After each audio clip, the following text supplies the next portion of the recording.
So then if somebody questions you and asks, well, you know, if you knew that Google was going to be a success, and you knew that eBay was going to be a success, and you knew that Cisco was going to be a success, why did you invest in Webvan?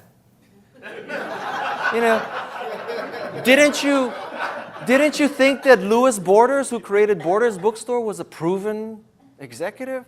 Didn't you think he was a visionary? Didn't you have this great model that people want to spend $20 to get, you know, a can of Orange Gina to their house? What was wrong with that? And at that point, what you say is, as a VC, I didn't want to do that deal. That was my partner's. So the major point I'm trying to make here is that most people, teams, by definition, really can't be that strong. Indeed, I would make the case that the most interesting companies in the early stage game have totally unproven teams. At the time they were raising money, Google, Cisco, Yahoo, Apple, every major company, eBay I can think of, were unproven. And the teams that are proven, maybe in the semiconductor business, because I don't think you wake up one morning deciding to design a chip. But in most other businesses, I would say the unproven team succeeds, not the proven team.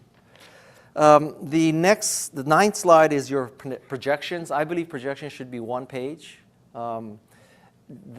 Most companies do 30 pages, as Catherine said, and you know, they'll tell you in year 5, 5th month, they're going to spend $65.85 on pencils.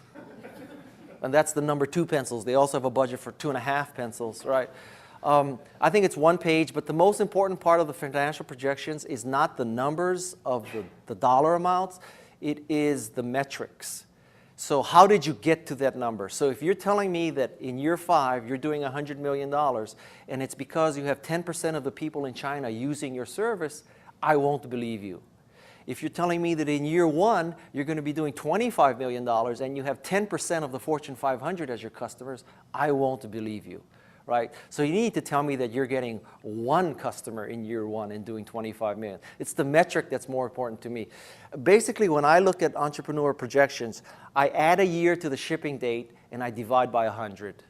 And that has really never failed me in their actual numbers. Okay? Add a year, divide by 100. And the last thing is sort of a status and timeline. Where are you? Because lots of entrepreneurs pitch as if, you know, they already have the market share, they have the critical mass, and really they're just saying, well, if we were successful, this is where we will be. That's different.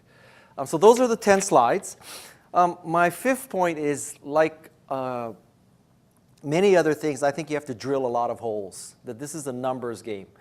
And you know, you think you have this total focus and you know that Michael Moritz is the perfect investor for you.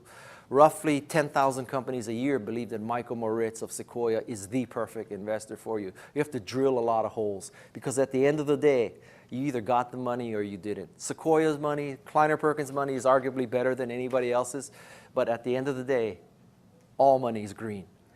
And then I'll give you a bonus, the 6th and probably the most important thing I can give you.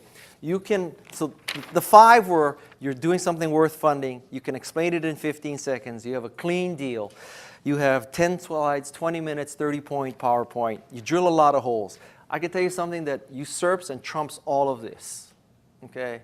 You're looking at me like, you know, you expect some kind of joke. This is very serious.